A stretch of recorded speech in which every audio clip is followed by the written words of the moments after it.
طلعي سومالي طلعي دولة داي طلعي عيدن كي جيسيغايو طلعي ما مانتا اي كينيا يادو دولكا ياغا هايستا اي ku firdeen inay ku soo durkaan oo intii hadana qaataan waxaan leeyahay ninka dhoofayo joog ninkii dhuuntada soo bax ninka dhageelo oo hadal dhufays nin qotay waa fulaya dhamaanteen weerar baana abwaasan gub ayaa dhanka kale waxa uu ku baaqay in dagaal la galo hadii ay dawladda dalka Kenya ay joojiyeyso darbiga ay ka dhisayso xuduudka dalalka Soomaaliya iyo Kenya u dhaxeeya waxaan leeyahay dawladayadu waa inay si degdeg ah codka shacabka raacdo oo Kenya ugu geyso calaaqad si degdegna waa inay u dagaal gasho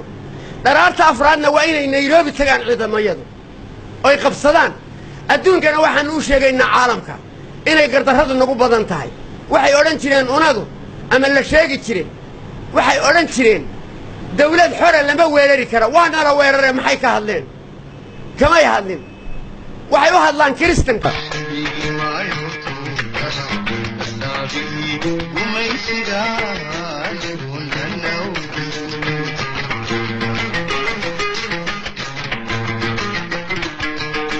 عليهم